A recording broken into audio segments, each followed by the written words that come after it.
ಕನಕಪುರ ನಗರದ urban cooperative credit society ವತಿಯಿಂದ 70ನೇ ಕನ್ನಡ ರಾಜ್ಯೋತ್ಸವ ಮತ್ತು ಸದಸ್ಯರ ಮಕ್ಕಳಿಗೆ ಪ್ರತಿಭಾ ಪುರಸ್ಕಾರ ಸಮಾರಂಭವು ರೂರಲ್ ಕಾಲೇಜು ಆವರಣದಲ್ಲಿರುವ ದೂಂತೂರು ಮಾರೇಗೌಡ ಸಭಾಂಗಣದಲ್ಲಿ ದಿನಾಂಕ 22/11/2025 ಶನಿವಾರದಂದು ಅದ್ದೂರಿಯಾಗಿ ಆಚರಿಸಲಾಯಿತು. ಬೆಂಗಳೂರು ನೆಫ್ರೋ ಯೂರಾಲಜಿ ಸಂಸ್ಥೆ ನಿರ್ದೇಶಕರಾದ ಡಾಕ್ಟರ್ ಎಂ. ಶಿವಲಿಂಗಯ್ಯನವರು ಕಾರ್ಯಕ್ರಮ ಉದ್ಘಾಟಿಸಿದರು. ಕಾರ್ಯಕ್ರಮದಲ್ಲಿ ವಿವಿಧ ಕ್ಷೇತ್ರಗಳಲ್ಲಿ ಸಾಧನೆ ಮಾಡಿದ ಗಣ್ಯರಿಗೆ ಸನ್ಮಾನಿಸಲಾಯಿತು. ನೆಫ್ರೋ ಯೂರಾಲಜಿ ಸಂಸ್ಥೆ ನಿರ್ದೇಶಕರಾದ ಡಾಕ್ಟರ್ ಶಿವಲಿಂಗಯ್ಯ ಮತ್ತು ಈ ವರ್ಷದ ರಾಜ್ಯೋತ್ಸವ ಪ್ರಶಸ್ತಿ ಪುರಸ್ಕೃತರಾದ ಕನಕಪುರ ತಾಲೂಕು ಏಳಗಳ್ಳಿ ಗ್ರಾಮದ ಎಚ್. ಎಂ. ಪರಮಶಿವಯ್ಯ, ಬೆಂಗಳೂರು ಜಯದೇವ ಸಂಸ್ಥೆಯಲ್ಲಿ ಕ್ಯಾಥ್ಲ್ಯಾಬ್ ತಂತ್ರಜ್ಞರಾದ ಆರ್. ಗೋವರ್ಧನ್ ರವರು ಸನ್ಮಾನ ಸ್ವೀಕರಿಸಿದರು. ರಾಜ್ಯೋತ್ಸವ ಭಾಷಣ ಮಾಡಿದ ಸರ್ಕಾರಿ ಬಾಲಕಿಯರ ಪ್ರೌಢಶಾಲೆ ಮುಖ್ಯೋಪಾಧ್ಯಾಯರಾದ ಎಸ್. ಮಹದೇವರಾವ್ರವರು ಕನ್ನಡ ಭಾಷೆಯ ಹಿರಿಮೆ ಮತ್ತು ಕನ್ನಡ ಭಾಷೆಯ ಇತಿಹಾಸದ ಬಗ್ಗೆ ಮಾಹಿತಿ ನೀಡಿದರು. ಸೊಸೈಟಿ ಅಧ್ಯಕ್ಷರಾದ ಕಬ್ಬಾಳೇಗೌಡರವರು ಮಾತನಾಡಿ, ಇಂದು ಈ ಎಲ್ಲ ಸಾಧಕರನ್ನು ಕರೆಸಿ ಸನ್ಮಾನಿಸುತ್ತಿರುವುದು ನಮ್ಮ ಕನಕಪುರಕ್ಕೆ ಹೆಮ್ಮೆಯ ವಿಷಯ. ಇಂದು ಪ್ರತಿಭಾ ಪುರಸ್ಕಾರ ಸ್ವೀಕರಿಸುವ ಮಕ್ಕಳಲ್ಲಿ ಒಬ್ಬರಾದರೂ ಮುಂಬರುವ ಕನ್ನಡ ರಾಜ್ಯೋತ್ಸವ ಕಾರ್ಯಕ್ರಮದಲ್ಲಿ ಸಾಧಕರಾಗಿ ಸನ್ಮಾನಿತರಾಗಬೇಕೆಂಬ ಅಭಿಲಾಷೆ ನಮ್ಮದು ಎಂದರು. ಕಾರ್ಯಕ್ರಮದಲ್ಲಿ ಸದಸ್ಯರ ಮಕ್ಕಳಿಗೆ ಪ್ರತಿಭಾ ಪುರಸ್ಕಾರ ನೀಡಲಾಯಿತು. ಶಾಲಾ ಮಕ್ಕಳಿಂದ ಕನ್ನಡ ಗೀತೆಗಳ ಗಾಯನ ಮತ್ತು ಸಮೂಹ ನೃತ್ಯ ಕಾರ್ಯಕ್ರಮ ನಡೆದವು. ಈ ಸಂದರ್ಭದಲ್ಲಿ ಸೊಸೈಟಿಯ ಆಡಳಿತ ಮಂಡಳಿ ಉಪಾಧ್ಯಕ್ಷರಾದ ಚೂಡಾಮಣಿ, ನಿರ್ದೇಶಕರುಗಳಾದ ರಾಮಚಂದ್ರ, ರಜನಿ, ನಾಗರಾಜು, ರಾಮಚಂದ್ರ ಉಪಾಧ್ಯ, ಶ್ರೀನಿವಾಸ್, ನಟರಾಜು, ಹೇಮಶೇಖರ್, ಚಂದ್ರು ವಿ, ಚಿಕ್ಕಬೋರಯ್ಯ, ಮಂಜುಳಾ ಮತ್ತು ಪ್ರಭಾರ ಪ್ರಧಾನ ವ್ಯವಸ್ಥಾಪಕಿ ಎಂ. ಶೋಭಾ, ಹಾರೋಹಳ್ಳಿ ಶಾಖೆ ವ್ಯವಸ್ಥಾಪಕರಾದ ಪ್ರಸನ್ನ ಆಂಟೋನಿ ಮತ್ತು ಎಲ್ಲ ಸಿಬ್ಬಂದಿಗಳು, ಸದಸ್ಯರು ಭಾಗವಹಿಸಿದ್ದರು. ಕರ್ಮಯೋಗಿ ಶ್ರೀ ಸೌರಕಾದೊಡ್ಡಿ ಕರಿಯಪ್ಪನವರ ಪಾದಕ್ಕೆ ನಮಸ್ಕರಿಸಿ ಆ ಒಂದು ಕಾರ್ಯಕ್ರಮದ ರೂವಾರಿ, ಗಲಾಟೆ ಮಾಡಬಾರ್ದು ಮಕ್ಕಳು. ಬ್ಯಾಂಕಿನ ಅಭಿವೃದ್ಧಿ ಅಧಿಕಾರ ಅಧ್ಯಕ್ಷರಾದ ಶ್ರೀಯುತ ಕಬ್ಬಾಳೇಗೌಡ್ರೆ, ವೇದಿಕೆ ಮೇಲೆ ಇರ್ತಕ್ಕಂಥ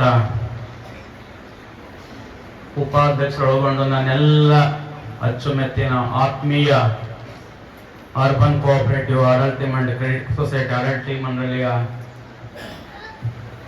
ಪ್ರೀತಿಯ ಸದಸ್ಯರುಗಳೇ, ಎಲ್ಲ ನನ್ನ ಅಕ್ಕ ತಂಗಿಯರೇ, ಅಣ್ಣ ತಮ್ಮಂದಿರೇ, ಮೊಟ್ಟ ಮೊದಲಿಗೆ ನಿಮ್ಮೆಲ್ಲರಿಗೂ 70ನೇ ವರ್ಷದ ಕನ್ನಡ ರಾಜ್ಯೋತ್ಸವದ ಶುಭಾಶಯಗಳು. 70 ವರ್ಷ ಸಂದಿದೆ.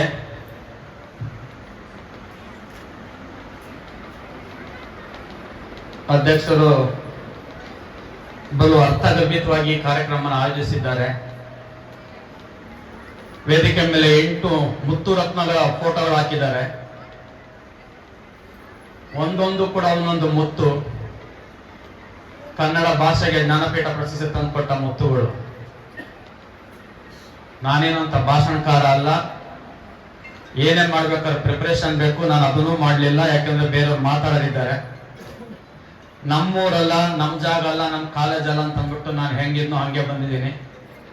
ಆದ್ರೂ ಇಷ್ಟೊಂದು ಅದ್ಭುತವಾದ ಸಮಾರಂಭ ಚೊಕ್ಕವಾಗಿ ಅರ್ಥಗರ್ಭಿತವಾಗಿ ಮಾಡಿರೋದು ನೋಡಿ ಮಾತಾಡ್ಲೇಬೇಕಂತ ಮನಸ್ಸಾಗ್ತಿದೆ. ಸ್ನೇಹಿತರು ಹಿರಿಯರಾದ ರಾಮಚಂದ್ರ ಅವರು ಮತ್ತು ಇತ್ಯಾದಿಗಳು ನನ್ನ ಏನು ಒಂದು ಸಾಧನೆ 39ನೇ ವರ್ಷಕ್ಕೆ ಕಾಲಿಡ್ತಾ ಇದೆ. ನಂದು ಸರ್ಕಾರಿ ಸೇವೆಯಲ್ಲಿ ಒಬ್ಬ ವೈದ್ಯನಾಗಿ ಅದು ತುಂಬಾ ಅಲ್ಪ. ಬೇರೆ ಎಲ್ಲರಿಗೂ ನಾವು ಹೋಲಿಸ್ಕೊಂಡ್ರೆ ಅಷ್ಟು ಸಾಲದು. ಅದೇನಿದ್ರು ನಮ್ಮ ಕನ್ನಡದ ಮಕ್ಕಳಿಗೆ, ನಮ್ಮ ರೂರಲ್ ಬ್ಯಾಕ್ಗ್ರೌಂಡ್ ಬರ್ತಕ್ಕಂಥ ಮಕ್ಕಳಿಗೆ ಛಲದಿಂದ ಮುನ್ನುಗ್ಗಿದ್ರೆ ಏನ್ ಬೇಕಾದ್ರೂ ಮಾಡಬಹುದು.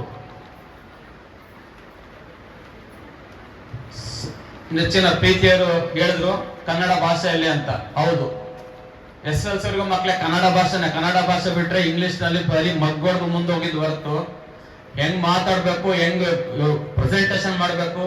ಅದರೊಳಗೂ ಮೆಡಿಕಲ್ ಫೀಲ್ಡ್ ಅಲ್ಲಿ ಇಂಗ್ಲಿಷ್ ತುಂಬಾ ಬೇಕಾಗಿತ್ತು, ಅವಶ್ಯಕತೆ ಇತ್ತು. ಅದಲ್ದೇನೆ ಏನು ಮಾಡಕ್ ಆಗ್ತಿರ್ಲಿಲ್ಲ. ಹೊಂದ್ಕೊಳ್ಬೇಕಾದ್ರೆ ಕಷ್ಟ ಆದ್ರೂ ಕೂಡ ವಿಲ್ ಪವರ್ ಅಂತೀವಿ ಅಂದ್ರೆ ಏನು, ಒಂದು ಆತ್ಮಸ್ಥೈರ್ಯ, ಒಂದು ಮನಸ್ಸಿದ್ರೆ ಎಲ್ಲಿ ಬೇಕಾದ್ರೂ ನುಗ್ಗಿ ಏನ್ ಬೇಕಾದ್ರೂ ಸಹ ಇದನ್ನು ಸಾಧಿಸಬಹುದು. ಅಂತಾರಾಷ್ಟ್ರೀಯ ಮಟ್ಟದಲ್ಲಿ ಬೇರೆ ದೇಶಕ್ಕೆ ಹೋದಾಗೆಲ್ಲ ಅಲ್ಲಿ ಆಕ್ಸೆಂಟ್ ಇಂಗ್ಲಿಷ್ ಗೊತ್ತಿಲ್ದನ ನೀವು ನಿಂತ್ಕೊಂಡಾಗ ತಾಯಿ ಕನ್ನಡಾಂಬೆ ಪ್ರೇರೇಪಿತಳು, ಕನ್ನಡ ಭಾಷೆ ನನ್ನ ಮಾತೃಭಾಷೆ ಇರ್ಬೋದು, ಆದ್ರೂ ಆ ಒಂದು ಛಲ ಧೈರ್ಯದಿಂದ ತಾನೇ ನಿಮ್ಮ ಆಂಗ್ಲ ಭಾಷೆ ನಿಮ್ಗೆ ಬಂದ್ಬಿಡುತ್ತದು. ಛಲ ಬೇಕಷ್ಟೇ. ಯಾವುದೇ ಸಮಾರಂಭಗಳಲ್ಲಿ ಹೋದ್ರೂ ಕೂಡ ಅಲ್ಲಿ ಆಂಗ್ಲ ಭಾಷೆ ಅನಿವಾರ್ಯವಾಗಿರುತ್ತೆ, ಎಸ್ಪೆಷಲಿ ನಮ್ಮ ಮೆಡಿಕಲ್ ಫೀಲ್ಡ್ ಅಲ್ಲಿ. ಅದಕ್ಕೇನು ತುಂಬಾ ಸಾಧನೆ ಅಂತ ಏನಲ್ಲ, ಮನಸ್ಸೊಂದಿದ್ದು ಒಂದು ಸಾಧಿಸ್ಬೇಕನ್ನೋ ಛಲ ಇದ್ರೆ ನೀವಲ್ಲ ಎಂತವ್ರು ಕೂಡ ಮಾಡಬಹುದು. ಈಗಿನ ಯುಗದಲ್ಲಿ ಭಾಷೆ, ನಮ್ಮ ಮಾತೃಭಾಷೆ ಪ್ರೀತಿಸಬೇಕು, ಬಳಸಬೇಕು, ಬೆಳೆಸಬೇಕು. ಆದ್ರೂ ವ್ಯವಹಾರಿಕವಾಗಿ ಅದರಲ್ಲೂ ಕೂಡ ವೈದ್ಯಕೀಯ ರಂಗದಲ್ಲಿ ಕನ್ನಡ ನಮ್ದು ವೈದ್ಯಕೀಯ ರಂಗದಲ್ಲಿ ಇದ್ರೂ ಕೂಡ ಆಂಗ್ಲ ಭಾಷೆ ತುಂಬಾ ಅನಿವಾರ್ಯ. ನಾನು ಇತ್ತೀಚಿನ ನಮ್ಮ ವೈದ್ಯಕೀಯ ರಂಗದಲ್ಲಿ ಚುಟುಕು ಭಾಷಣ ಅಥವಾ ಚುಟುಕು ಪ್ರಬಂಧ ಬರೆಯೋದು, ಸಣ್ಣ ಸಣ್ಣ ಪುಸ್ತಕ ಕೈಪಿಡಿಗಳು ಕಳಿಸೋದು, ಲೀಫ್ಲೆಟ್ ಎಲ್ಲ ಬರೆದು ಕಳಿಸೋದು ಎಲ್ಲ ಮಾಡ್ಲಿಕ್ಕೆ ಪ್ರಯತ್ನ ಮಾಡ್ತಿದೀವಿ.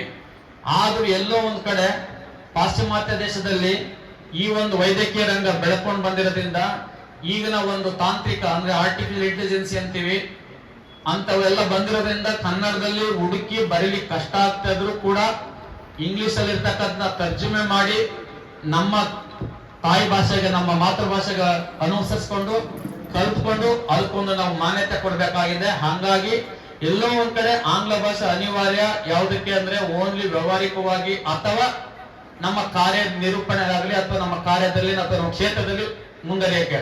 ಆದ್ರೆ ತಮ್ಗೆಲ್ಲ ಗೊತ್ತಿದೆ, ಮುಂದೆ ಮಾತಾಡ್ತಾರೆ ಎಲ್ಲರೂ, ಇತಿಹಾಸ ಯಾಕೆ ಬಂತು, ಕನ್ನಡ ಭಾಷೆ ಹಿಂಗಾಯ್ತು, ಎಷ್ಟು ಪ್ರಾಚೀನದ್ದು, ಯಾವ ರೀತಿಯಲ್ಲಿ ಕನ್ನಡ ಭಾಷೆ ಬೆಳಕು ಬಂದಿದೆ, ಅದ್ರ ಮಹತ್ವ ಏನಂತೆಲ್ಲ ಹೇಳ್ತಾರೆ. ಅದಕ್ಕೆ ತಯಾರಾಗಿ ಬಂದಿರ್ತಾರೆ, ಅವ್ರ ಮಾತನ್ನು ಕೇಳೋಣ.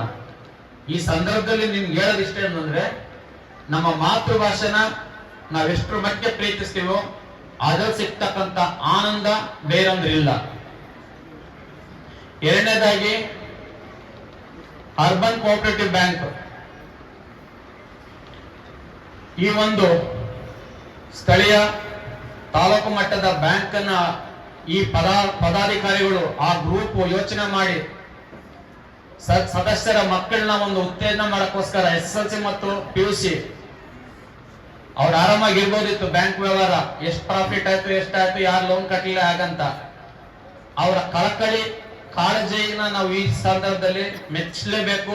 ಮೆಚ್ಚಿನವದನ್ನ ಅವ್ರಿಗೆ ಒಂದು ಹಾರ್ದಿಕವಾದ ಚಪ್ಪಾಳೆ ಮೂಲಕ ನಾವೆಲ್ಲರೂ ಅವ್ರಿಗೊಂದು ಕಂಗ್ರಾಚುಲೇಷನ್ ಹೇಳಬೇಕಾಗುತ್ತೆ. ಏನಾದ್ರೂ ಒಂದು ಮಾಡ್ಬೇಕಂತಂದ್ರೆ ಅದಕ್ಕೊಂದು ಪ್ರೇರೇಪಣೆ ಬೇಕು.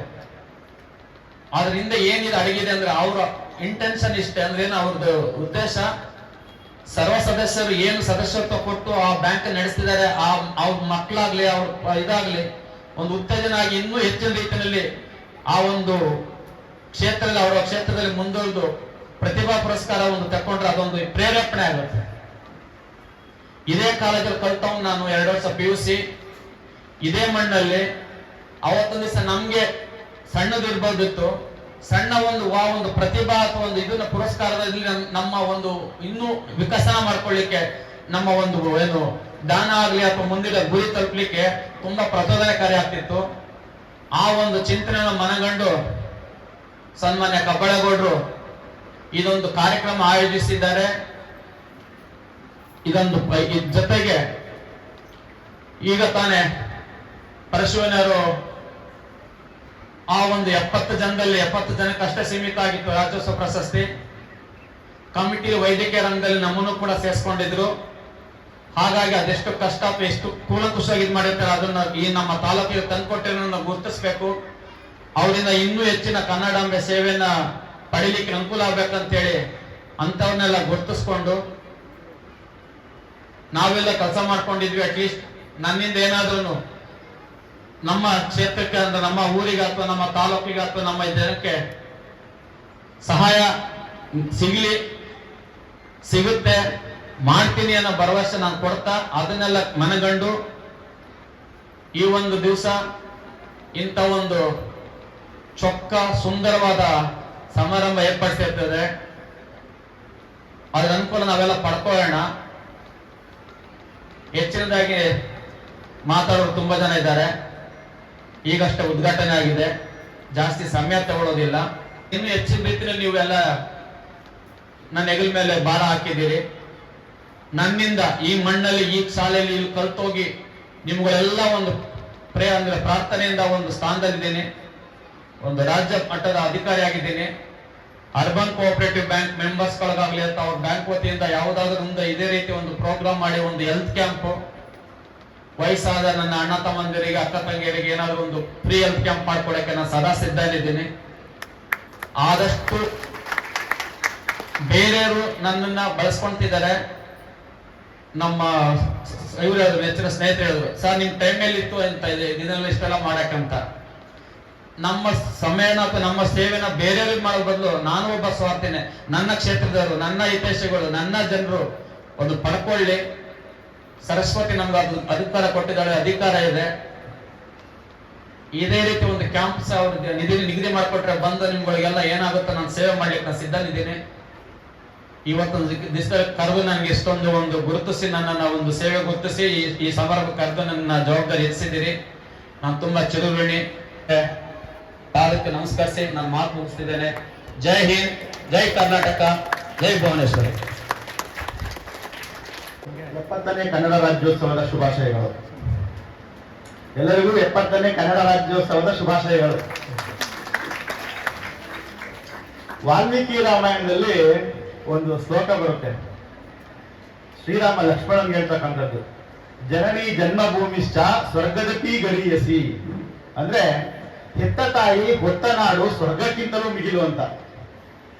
ನಮ್ಮ ಭಾರತೀಯ ಸಂಸ್ಕೃತಿಲಿ ತಾವು ವಾಸ ಮಾಡ್ತಕ್ಕಂಥ ನೆಲದ ಬಗ್ಗೆ, ನಾವು ಆಡ್ತಕ್ಕಂಥ ಭಾಷೆ ಬಗ್ಗೆ ಇಲ್ಲಿನ ಜನಗಳಿಗೆ ಒಂದು ರೀತಿ ಅಪಾರವಾದ ಅಭಿಮಾನ, ಭಕ್ತಿ, ಶ್ರದ್ಧೆ.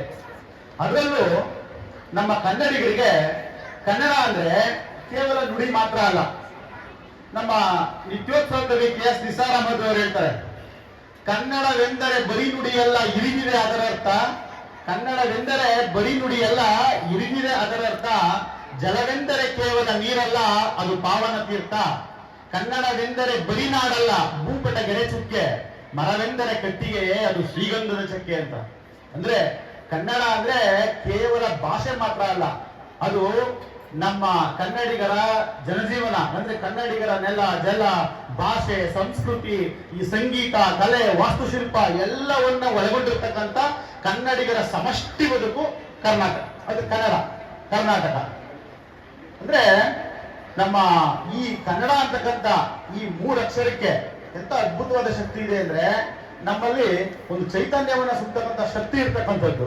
ನಮ್ಮ ರಾಷ್ಟ್ರಕವಿ ಕುವೆಂಪುರವರು ಹೇಳ್ತಾರೆ, ಕನ್ನಡ ಏನೇ ಕುಣಿದಾಡುವುದೆನ್ನೆರೆ, ಕನ್ನಡ ಏನೇ ಕಿವಿ ನೀರುವುದು, ಕನ್ನಡ ಕನ್ನಡ ಹಾಸವಿಗನ್ನಡ.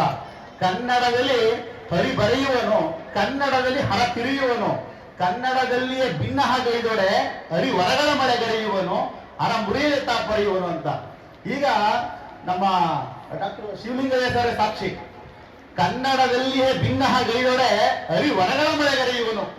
ನಾವು ಕನ್ನಡ ಮಾಧ್ಯಮದಲ್ಲೇ ಓದಿದ್ರೆ ನಾವು ಈ ಪ್ರಪಂಚದಲ್ಲಿ, ಈ ದೇಶದಲ್ಲಿ, ನಾಡಿನಲ್ಲಿ ಉನ್ನತ ಸ್ಥಾನಕ್ಕೆ ಹೋಗ್ಬೋದು ಅನ್ನೋದಕ್ಕೆ ಸಾಕ್ಷಿ ನಮ್ಮ ಡಾಕ್ಟರ್ ಶಿವಲಿಂಗಯ್ಯ ಸರ್ ಅವರು ಅಲ್ವಾ. ಕನ್ನಡ ನಮ್ಗೆಲ್ಲವನ್ನು ಕೊಡೋ ಶಕ್ತಿ ಇದೆ ನಮ್ಮ ಭಾಷೆಗೆ. ಇಂತಹ ಒಂದು ಸಮಷ್ಟಿ ಬದುಕು ಒಂದು ಕಾಲಕ್ಕೆ ಸುಮಾರು 20ಕ್ಕೂ ಹೆಚ್ಚು ಪ್ರಾಂತ್ಯಗಳಲ್ಲಿ ಅರಿವಂಚೋಗಿತ್ತು. ಈ ಅರಿವಂಚೋಗಿದ್ದಂತಹ ಕನ್ನಡಿಗರ ಬದುಕನ್ನ, ನಮ್ಮ ಭೌಗೋಳಿಕ ಪರಿಸರವನ್ನ ಒಗ್ಗೂಡಿಸಿ ಕನ್ನಡಿಗರೆಲ್ಲ ಒಂದು ಅಖಂಡ ಕರ್ನಾಟಕವನ್ನ ಕಟ್ಟಿಕೊಂಡಂತ ದಿನ ನವೆಂಬರ್ 1. ನಮ್ಮ ಈ ಏಕೀಕರಣಕ್ಕೋಸ್ಕರ, ನಮ್ಮ ನೆಲ, ಜಲ, ಸಂಸ್ಕೃತಿ, ನಮ್ಮ ಕನ್ನಡಿಗರ ಅಸ್ಮಿತೆಯ ರಕ್ಷಣೆಗೋಸ್ಕರ ಹಲವಾರು ಮಹನೀಯರು, ಸಾಧಕರು, ಕವಿಗಳು ಹೋರಾಟ ಮಾಡಿದ್ರು. ಅವರು ಹೋರಾಟ ಮಾಡೋದಕ್ಕೆ ಹಿಂಪು ಕೊಟ್ಟಂತಹ ನಮ್ಮ ಕರ್ನಾಟಕದ ಸಾಂಸ್ಕೃತಿಕ ಪರಂಪರೆ, ನಮ್ಮ ಕರ್ನಾಟಕದ ಭವ್ಯ ಇತಿಹಾಸ, ಅದನ್ನ ನಾವು ಇವತ್ತು ತಿಳ್ಕೋಬೇಕಾಗಿರ್ತಕ್ಕಂಥದ್ದು ಬಹಳ ಅತ್ಯವಶ್ಯಕ.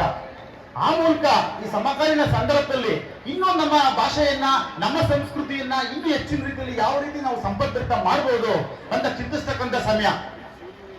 ಸಾಮಾನ್ಯವಾಗಿ ಮೊದಲಿನಿಂದಲೂ ನಮ್ಮ ಕನ್ನಡಿಗರಿಗೆ, ನಮ್ಮ ಕನ್ನಡಿಗರು ಮೃದು ಭಾಷೆಗಳು, ವಿಶಾಲ ಹೃದಯದವರು, ಪರಮತ ಸಹಿಷ್ಣುಗಳು, ಪರಭಾಷಾ ಸಹಿಷ್ಣುಗಳು ಅನ್ನೋ ಒಂದು ಅಭಿಧಾನ ಇದೆ. ಈ ಅಭಿಧಾನ ಯಾವತ್ತು ನಮ್ಮ ಅಭಿಮಾನ ಶೂನ್ಯತೆಗೆ ದಾರಿ ಮಾಡಿಕೊಡ್ಬಾರ್ದು. ಇಂಥ ಕಾರ್ಯಕ್ರಮಗಳ ಮೂಲಕ ನಾವು ನಮ್ಮ ಕನ್ನಡ ನೆಲ, ಜಲ, ಸಾಹಿತ್ಯ, ಸಂಸ್ಕೃತಿಯನ್ನ ಉಳಿಸ್ಕೊಂಡು ಬೆಳೆಸ್ಕೊಂಡು ಹೋಗ್ತಕ್ಕಂಥ ಸಂಕಲ್ಪವನ್ನ ಮಾಡಬೇಕು.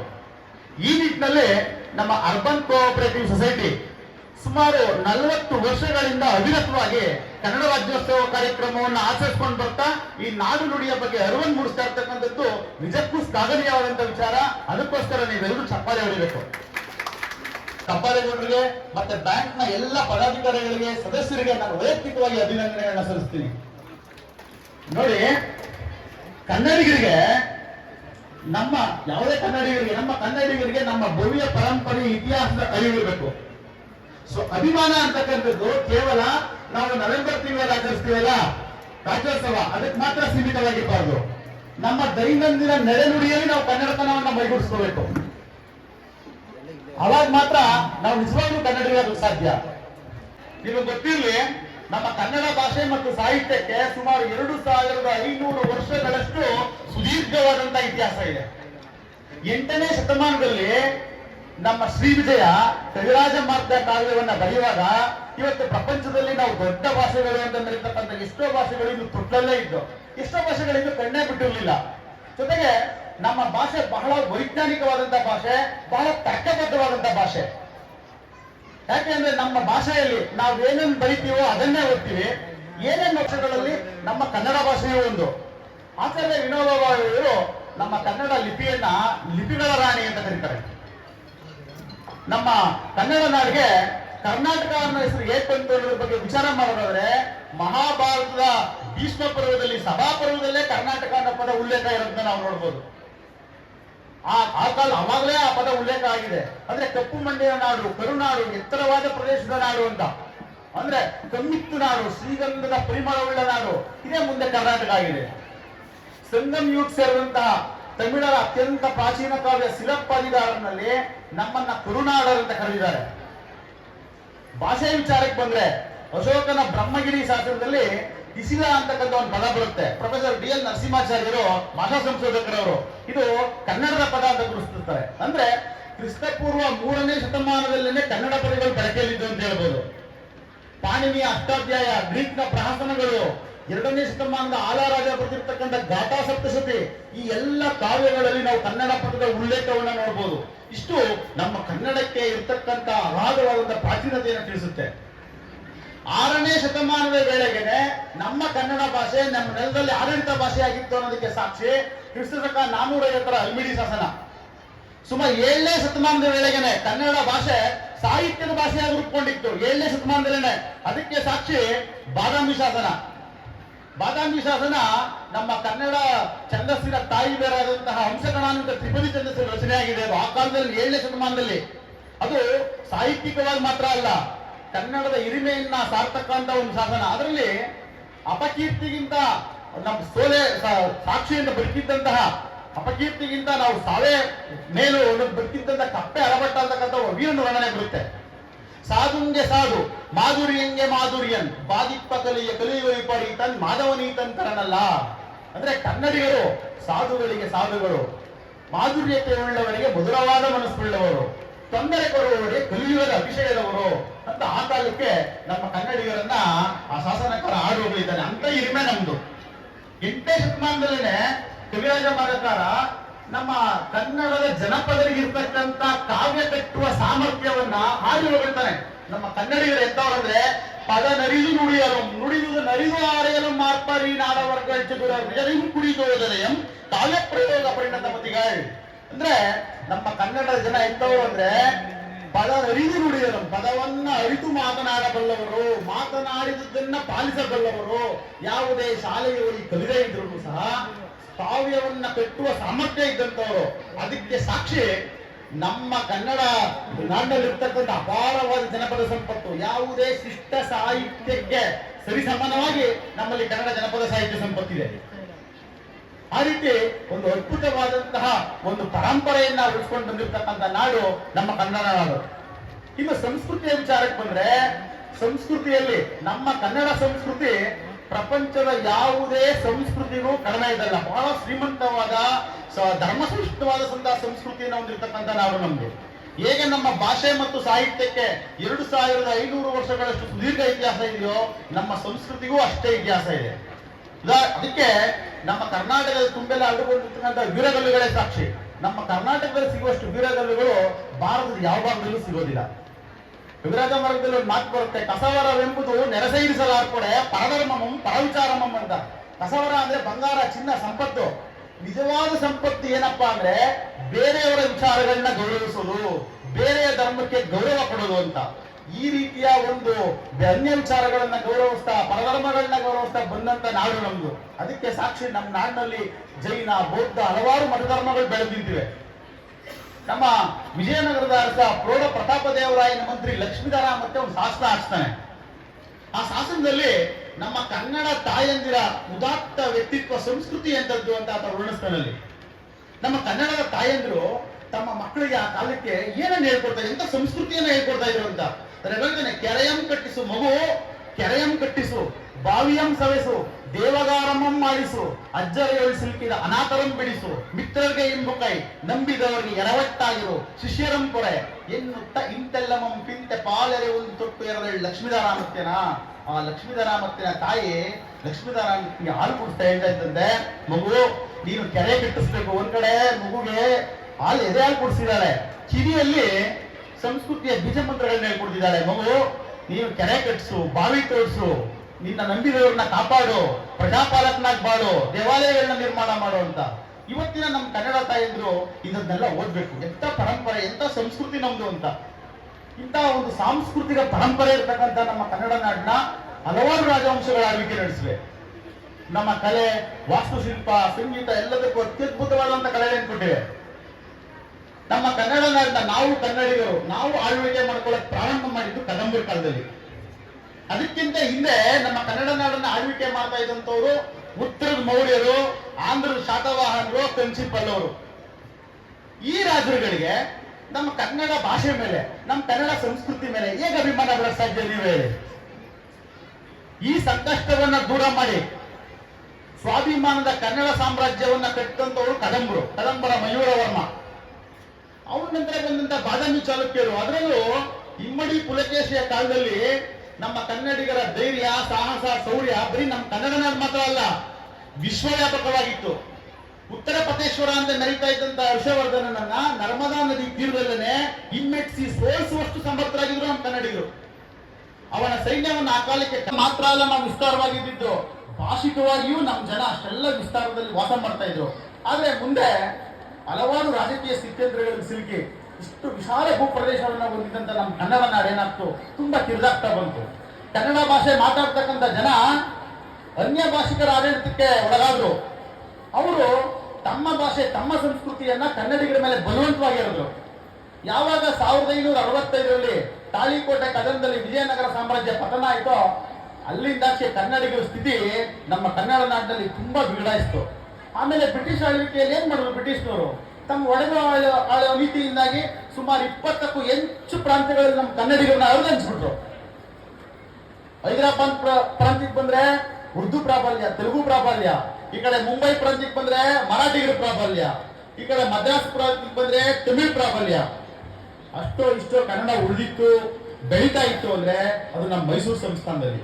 ನಿಜಕ್ಕೂ ನಾವು ನಮ್ಮ ಮೈಸೂರು ಹೆಸರಿಗೆ ಇವತ್ತು ಚಿರಋಣಿಯಾಗಿರ್ಬೇಕು. ಯಾಕೆಂದ್ರೆ ನಮ್ಮ ಕನ್ನಡ ಉಳಿದಿದ್ದೇ ಮೈಸೂರು ಸಂಸ್ಥಾನದಲ್ಲಿ. ನಮ್ಮ ಕನ್ನಡಿಗರಿಗೆ ಮೈಸೂರು ಸಂಸ್ಥಾನ ಒಂದನ್ನು ಬಿಟ್ಟು ಇದು ನಮ್ಮ ನೆಲ ಅಂತ ಹೇಳ್ಕೊಳ್ಳೋದಿಕ್ಕೆ, ಇದು ನಮ್ಮ ನಾಡು ಅಂತ ಹೇಳ್ಕೊಳ್ಳೋದಿಕ್ಕೆ ಒಂದು ಚೂರು ಜಾಗ ಇರಲಿಲ್ಲ. ಯಾಕೆಂದ್ರೆ ಬೇರೆ ಪ್ರಾಂತ್ಯಗಳಲ್ಲಿ ಕನ್ನಡಕ್ಕಾಗಲಿ ಕನ್ನಡಿಗರಿಗಾಗಲಿ ಯಾವುದೇ ಪ್ರಾಧಾನ್ಯತೆ ಇರಲಿಲ್ಲ. ನಮ್ಮ ನೆಲದಲ್ಲೇ ನಾವು ಟಬ್ರಿಗಳಾಗಿ ನಿಂತ್ಕೋಬೇಕಾದಂತ ಪರಿಸ್ಥಿತಿ ಎದುರಾಯ್ತು. ಈ ಸಂದರ್ಭದಲ್ಲಿ ನಾವು ನಮ್ಮ ನಾಡು ನುಡಿಯನ್ನ ಉಳಿಸ್ಕೋಬೇಕು ಅಂದ್ರೆ, ಬೆಳೆಸಬೇಕು ಅಂದ್ರೆ, ನಾವು ಆಡಳಿತಾತ್ಮಕವಾಗಿ, ರಾಜಕೀಯವಾಗಿ ನಾವು ಸದೃಢರಾಗಬೇಕು ಅಂದ್ರೆ ನಾವು ಕನ್ನಡಿಗರೆಲ್ಲ ಒಂದಾಗಬೇಕು, ಹೋರಾಟಕ್ಕೆ ಮುಂದಾಗಬೇಕು ಅನ್ನೋ ಆಲೋಚನೆ ಬೆಳೆಯಕ್ಕೆ ಪ್ರಾರಂಭ ಆಯಿತು. ಇದಕ್ಕೆ ಹಲವಾರು ಕವಿಗಳು, ಸಾಧಕರು ಜೊತೆಯಾದರು, ಪ್ರೇರೇಪಣೆಯನ್ನು ನೀಡಿದ್ರು. ಇದಕ್ಕೆ ವಿವಿಧ ಪ್ರಾಂತ್ಯಗಳಲ್ಲಿ ಹರಿದಂಚೋಗಿದ್ದಂತಹ ಕನ್ನಡಿಗರು ಒಗ್ಗೂಡೋದಕ್ಕೆ ಹಲವಾರು ಚಾರಿತ್ರಿಕ ಘಟನೆಗಳು ನಮಗೆ ಸಹಕಾರಿಯಾದವು. ಹಲವಾರು ಚಾರಿತ್ರಿಕ ಒತ್ತಡಗಳ ನಿರ್ಮಾಣ ಆಯಿತು. 1905ರಲ್ಲಿ ಬ್ರಿಟಿಷ್ ಸರ್ಕಾರ ಬಂಗಾಳನ ವಿಭಜನೆ ಮಾಡಿಬಿಡುತ್ತೆ. ಆಗ ಅಲ್ಲಿ ಬಂಗಾಳಿಗಳು ವಂಗಾಭಂಗ ಅಂತಕ್ಕಂಥ ಒಂದು ಉಗ್ರವಾದ ಚಳವಳಿಯನ್ನು ನಡೆಸ್ತಾರೆ. ಈ ಚಳವಳಿಗೆ ಎದುರ್ಕೊಂಡಂತ ಬ್ರಿಟಿಷ್ ಸರ್ಕಾರ ಏನ್ ಮಾಡುತ್ತೆ, 1912ರಲ್ಲಿ ಮತ್ತೆ ಬಂಗಾಳನ ಒಂದುಗೂಡಿಸುತ್ತೆ.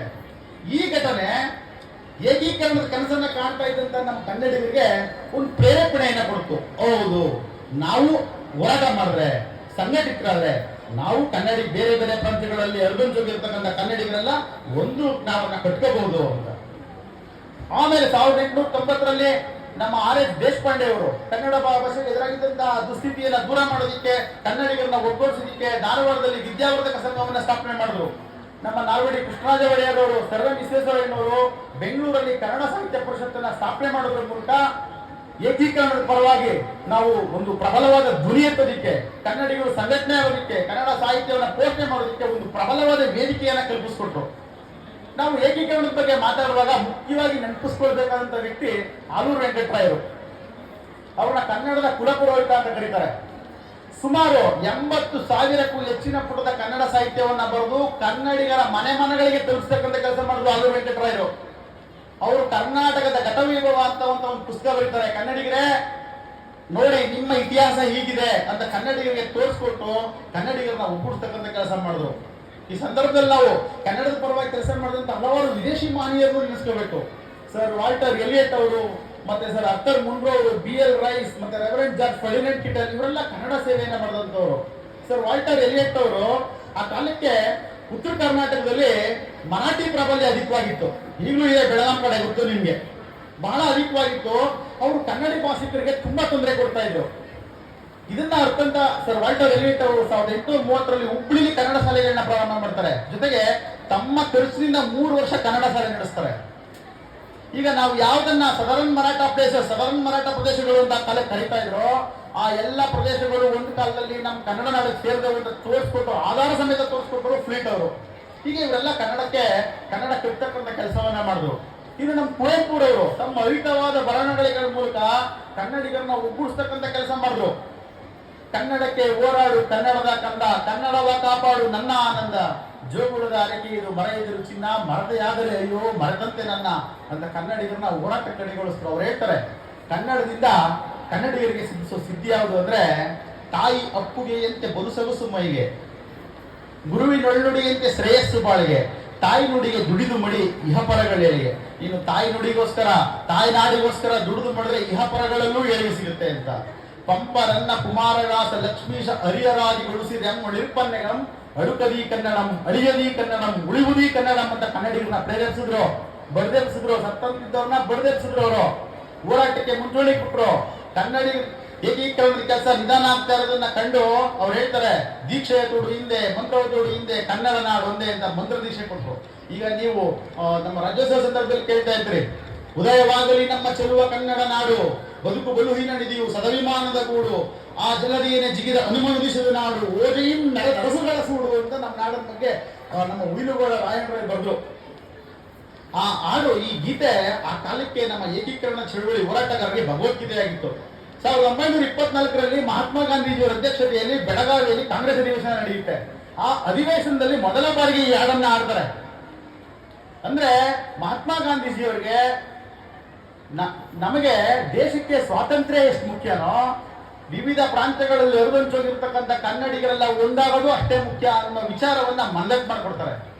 ಇನ್ನು ಹಲವಾರು ರಾಜಕೀಯ ನಾಯಕರು, R.S. ದೇಶಪಾಂಡೆ ಅವರು, ಮತ್ತೆ ನಿಜಲಿಂಗಪ್ಪ, ಕೆಂಗಲ್ ಹನುಮಂತಯ್ಯ, ಡೆಪ್ಯೂಟಿ ಚನ್ನಬಸಪ್ಪ, ಹಲವಾರು ರಾಜಕೀಯವಾಗಿ ಅವಿರತವಾಗಿ ಹೋರಾಟವನ್ನ ಮಾಡಿದ್ರು.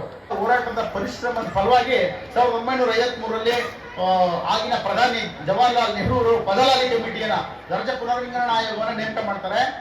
ಆ ಪುನರ್ವಿಂಗಡಣಾ ಆಯೋಗ ಕೊಟ್ಟ ವರದಿ ಮೇರೆಗೆ 1956ರಲ್ಲಿ ನಾವೆಲ್ಲ ಕನ್ನಡಿಗರು ಒಂದಾಗಿ ಅಖಂಡ ಕರ್ನಾಟಕ ನಿರ್ಮಾಣ ಆಗುತ್ತೆ.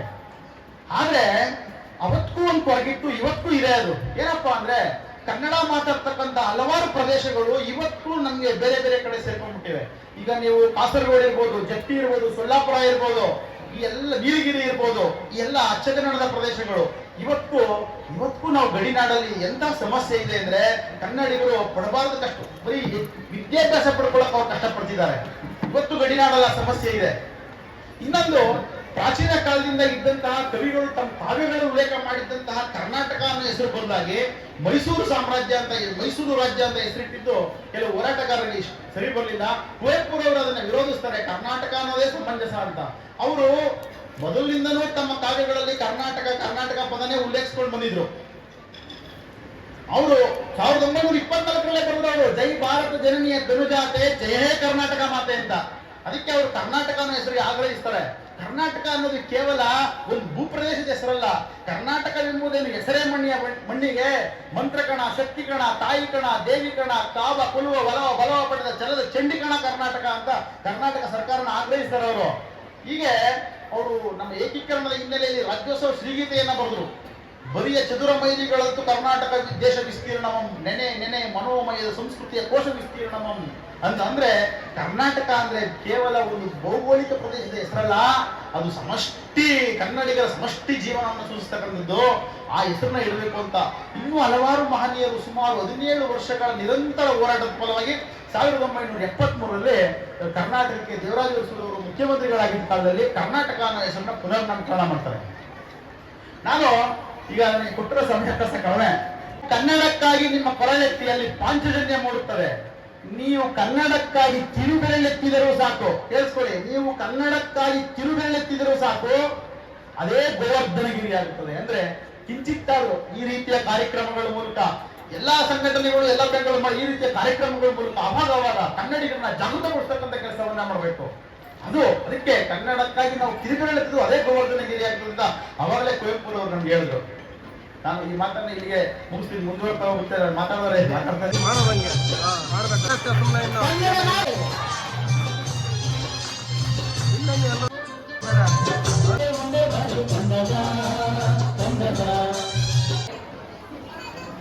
ಡ್ರಾಮಾ ಮಾಸ್ಟರ್ ದಿವಂಗತ ಎಚ್.ಎಂ. ಮಲ್ಲಿಕಾರ್ಜುನ ಸ್ವಾಮಿ ಮತ್ತು ದಿವಂಗತ ಕಮಲಮ್ಮನವರ ಗರ್ಭದಲ್ಲಿ 2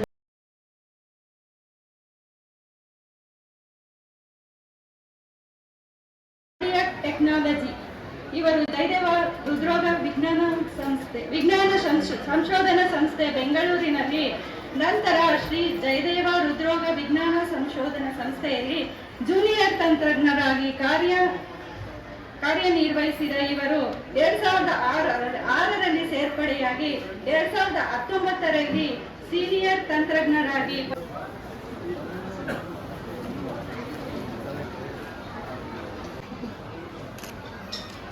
ಧ್ಯಾನಂ ಕರಿಷ್ಯಾಮಿ ಸಿದ್ಧಿರ್ಭವತಿ ಮೇ ಸದಾ.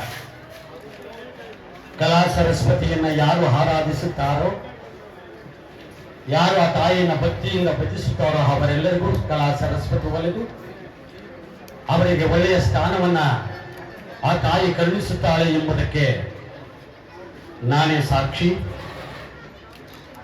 ನಾನು ಹೇಳಗಲಿ ಎಚ್.ಎಂ. ಪರಮಶಿವಯ್ಯ ವಿಶ್ವೋದಯ ಪ್ರೌಢಶಾಲೆ ಕೃಷ್ಣಯ್ಯನ ದೊಡ್ಡಿಯಲ್ಲಿ ವ್ಯಾಸಂಗ ಮಾಡಿ 1980ರಲ್ಲಿ ಕೃಷ್ಣಯ್ಯನ ದೊಡ್ಡಿ ಗ್ರಾಮದಲ್ಲಿ ನಾಟಕ ನಿರ್ದೇಶಕನಾಗಿ ಹೊರಹೊಮ್ಮಿ 45 ವರ್ಷಗಳ ಸಾಧನೆಯನ್ನ ಕುರಿತು ಸುಮಾರು 1000 ನಾಟಕಗಳನ್ನು ನಿರ್ದೇಶನ ಮಾಡಿದ್ದೇನೆ. ಈಗ ಹಾಲಿವಾಸ ಬೆಂಗಳೂರಲ್ಲಿದ್ದೇನೆ. ನಮ್ಮ ಸಾಧನೆಯನ್ನು ಕುರಿತು ಕರ್ನಾಟಕ ಸರ್ಕಾರ ರಂಗಭೂಮಿಯ ನಾಟಕ ನಿರ್ದೇಶಕರಿಗೆ ದೊರೆಯುವಂತಹ ಕರ್ನಾಟಕ ರಾಜ್ಯೋತ್ಸವ ಪ್ರಶಸ್ತಿಯನ್ನು ನನಗೆ ಕೊಟ್ಟು ಗೌರವಿಸಿ, ಎಲ್ಲೋ ಹುಟ್ಟಿದ ಒಂದು ಮೂಲೆಯಲ್ಲಿ ಹುಟ್ಟಿದ ನನ್ನನ್ನು ಗುರುತಿಸಿ ರಾಜ್ಯ ಸರ್ಕಾರ ನನ್ನನ್ನು ಸನ್ಮಾನಿಸಿದೆ. ಅದಕ್ಕೆ ನಾನು ಚಿರಋಣಿ. ಅವರನ್ನು ನಾನು ನೋಡಿರಲಿಲ್ಲ, ನಾನು ಅವರನ್ನು ನೋಡಿರಲಿಲ್ಲ. ಪ್ರಶಸ್ತಿಯು ಬಂದ ಮುಖಾಂತರ ಮಾಧ್ಯಮದಲ್ಲೋ ಪತ್ರಿಕೆಯಲ್ಲೋ ನೋಡಿ ನನಗೆ ಫೋನ್ ಮೂಲಕ ಮಾತನಾಡಿ ನೀವು ಬರಬೇಕು, ನಿಮಗೆ ನಮ್ಮ ರಾಜ್ಯೋತ್ಸವ ಕಾರ್ಯಕ್ರಮದಲ್ಲಿ ನಿಮಗೆ ಸನ್ಮಾನವನ್ನು ಇಟ್ಕೊಂಡಿದ್ದೇವೆ ಅಂತ ಹೇಳಿದರು. ನನಗೆ ತುಂಬ ಆನಂದ ಆಯಿತು. ನಮ್ಮ ಕ್ಷೇತ್ರ, ನಾವು ಹುಟ್ಟಿದ ನೆಲ, ನಾವು ಹುಟ್ಟಿದ ಮಣ್ಣು, ನಾವು ಬೆಳೆದಂತಹ ನಾಡು, ಇಲ್ಲಿ ನನ್ನನ್ನು ಕರೆದು ಎಲೆಮರೆಯ ಕಾಯಿನಂತಿದ್ದ ನನ್ನನ್ನು ಕರೆದು ಇಲ್ಲಿಗೆ ಸನ್ಮಾನಿಸಿದ ಎಲ್ಲ ಮಹನೀಯರೆಲ್ಲರಿಗೂ ನನ್ನ ಕೃತಜ್ಞತೆಗಳನ್ನು ನನ್ನ ಧನ್ಯದ ಭಾವನೆಗಳನ್ನು ಅರ್ಪಿಸ್ತಾ ಇದ್ದೇನೆ. ಧನ್ಯವಾದಗಳು. ನಮ್ಮ ಕನ್ನಡ ನಾಡು ಚಿನ್ನದ ನಾಡು.